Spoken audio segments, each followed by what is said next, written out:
বলছি যুবক ভাইরা, তাম পৃথিবীর মাঝে কেউ অস্বীকার করতে পারবে না বায়াতে রাসূলের কথা। ঠিক।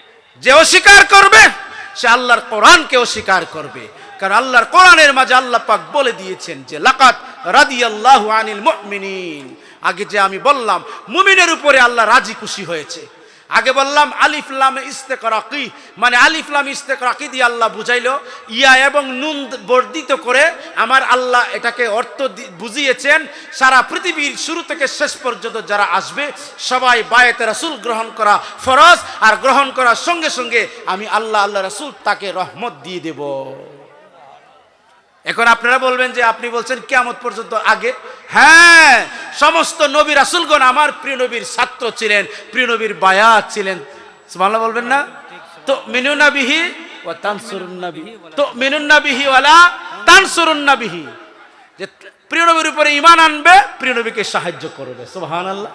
তার মানে এই আয়াতে কারিমা দ্বারা প্রমাণ আগের সমস্ত নবী বাপ আদম আলাইহিস সালাম থেকে শুরু করে সবাই প্রিয় নবীর ছাত্র ছিলেন, প্রিয় নবীর বায়াত ছিলেন। সুবহানাল্লাহ। ডকুমেন্টস আল্লাহর কোরআন, মুখস্থ কোনো কথা না। তাহলে কেন আপনি মানবেন না? যুবক ভাইরা, আমরা অন্যদিকে চলে যাচ্ছি, আল্লাহর প্রিয় নবীর আদর্শকে ছেড়ে আমাদের ভালোবাসা অন্যদিকে।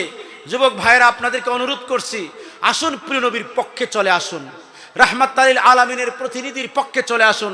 বায়াতে রাসূলের মাধ্যমে বিশ্ব সুন্নি আন্দোলন, বিশ্ব ইনসানিয়ত বিপ্লব কবুল করেন। জামানার ইমাম বলেছেন আমার তোমার ঠিকানা দরবারে আজম মদিনা। আচ্ছা, আমার আপনার ঠিকানা প্রিয় নবীর দরবার নাকি নয়? কি অস্বীকার করা যাবে? যাবে না। তিনি বলতেছেন যে সব দলমত থেকে আমাদেরকে বাতিল থেকে মুক্ত থাকতে হবে। আপনি মনে করেন, আপনি বলেন আমি নামাজ পড়ি, আমি রোজা রাখি, আমি হজ দেই, আমি যাকাত দিই, সব কিছু আমি পালন করি, হজও করেছি। আপনি নামাজ পড়েন, হজ পালন করেন, সব কিছু করলেন, কিন্তু আপনার জীবন পরিচালনা করার জন্য একটা বাতিল মানুষকে আপনি গ্রহণ করে নিলেন। তাহলে আপনার আলহামদু বলার মাঝে আর বাতিলকে গ্রহণ করার মাঝে কোনো পার্থক্য থাকলো নি? পার্থক্য থাকলো না তো, আপনি বাতিল হয়ে গেলেন। কারণ আপনি যখন বলবেন আলহামদুলিল্লাহি রাব্বিল আলামিন, যাবতীয় প্রশংসা, সমস্ত প্রশংসা দয়াময় আল্লাহ তাআলার জন্য, যিনি সর্বজগৎ সমূহের মালিক, এই আয়াতে কারিমা তেলাওয়াত করার সঙ্গে সঙ্গে আপনি সমস্ত বাতিল থেকে সম্পর্ক নিশ্চিহ্ন করে একমাত্র আল্লাহর দিকে আপনাকে রুজু করে দিলেন। বলেন সুবহানাল্লাহ। আল্লাহর কাছে যখন রুজু করে দিলেন, আল্লাহ বলছে আমার কাছে রুজু করলে তো হবে না, ইন্নাল্লাযীনা ইউবাইউনাকা, শোনো যারা আমার নবীর দিকে রুজু হয়েছ, ইন্নাল্লাযীনা ইউবাইউনাকা ইন্নামা ইউবাইউনাল্লাহ, যারা আমার নবীর দিকে রুজু হয়েছে তারা আমার দিকে রুজু হয়েছে। সুবহানাল্লাহ বলবেন না? তাহলে ওই বায়াতে রাসূল একটা promise word, agreement of allegiance, আপনি সেই বায়াতে রাসূলকে অস্বীকার করলে, বায়াতে রাসূল থেকে সামান্য ফিরে আসলে আপনার ঈমান আর থাকবে না, ঈমান আর। এবং আসেন জামানার ইমাম কি বলছে যে আহলে বায়াতের গোলামিয়ত আহলে সুন্নাত ওয়াল জামাত, সবাই বলেন আহলে বায়াতের গোলামিয়ত আহলে সুন্নাত ওয়াল জামাত। এবার আসেন, এই আহলে বায়াতের প্রেম ভালোবাসা কারা সমাজের মানুষ থেকে দূর করার চেষ্টা করেছে? নারে তাকবীর, আল্লাহু আকবার। রাহমাতুল আলামিন যে হাদিসে মুবারক আহলে বায়াতের শানে বলেছিলেন, এটাকে তারা বন্ধ করে দিয়েছে, এটাকে রুদ্ধ করে দিয়েছে। পরিবর্তে মসজিদের মিম্বরে তারা আহলে বায়াতের শান মান নিয়ে গালিগুলাজ করা প্রচলন করেছে। বলেন নাউজুবিল্লাহ। শুধু তাই নয়, আপনারা শুনে অবাক হবেন, অনেক অনেক হাদিস তারা গায়েব করে দিছে, তাদের শানে লাগিয়েছে, পুরাইয়া ফেলছে। বলেন নাউজুবিল্লাহ। আর এই জামানার মাঝে, যুগের মাঝে কয়েকজন ইমাম যারা এই হাদিসকে আমাদের সামনে নিয়ে এসেছেন, এর মধ্যে হচ্ছেন আল্লামা বাইহাকি রহমাতুল্লাহ আলাইহি, যিনি 22,000 সহিহ হাদিস এবং আহলে বায়াতের শানে 9,000 হাদিস তিনি অধ্যয়ন করেছেন।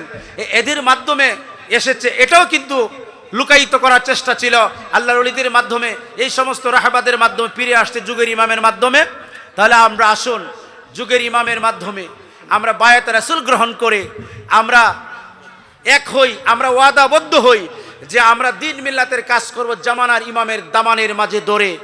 আমরা বিশ্ব সুন্নি আন্দোলন, বিশ্ব ইনসানিয়ত বিপ্লব প্রসার করতে দৃঢ় প্রতিজ্ঞ। কারণ এই জামানার ইমানকে হেফাজত করে দেবে, আমলকে হেফাজত করে দেবে, খেলাফতে ইনসানিয়ত প্রতিষ্ঠা করে দেবে একমাত্র বিশ্ব সুন্নি আন্দোলন, বিশ্ব ইনসানিয়ত বিপ্লব। আমরা ওয়াদা করব যে বিশ্ব সুন্নি আন্দোলন, বিশ্ব ইনসানিয়ত বিপ্লবের পথে এবং মতে থাকবো। আমরা রাজি আছি কিনা? সবাই আমরা হাত তুলে ওয়াদা করে একটা স্লোগান দিই আমরা, আল্লাহু আকবার, ইয়া রাসূলুল্লাহ, আহলে সুন্নাত ওয়াল জামাত, আহলে গোলামিয়ত জিন্দাবাদ, জিন্দাবাদ, জিন্দাবাদ, জিন্দাবাদ। হাত নামান। আল্লাহ রাসূল সাক্ষী থাকলেন, মহান ওলি সাক্ষী থাকলো, আমরা আপনার সাথে আছি, আমরা আহলে বায়াতের সাথে আছি, আমরা আছি মহান ইমামের সাথে, আমরা আছি মহান মুর্শিদের সাথে। আল্লাহ যেন আমাদের কবুল করেন, বলেন আল্লাহুম্মা আমিন। এখন আলোচনা করবেন আমার ভাই, আপনি বলে দিবেন। আর যারা বাহিরে আছেন প্যান্ডেলে চলে আসুন, বাহিরে থাকা মাহফিলের সৌন্দর্য রক্ষা হয় না। গুরুত্বপূর্ণ ইমানি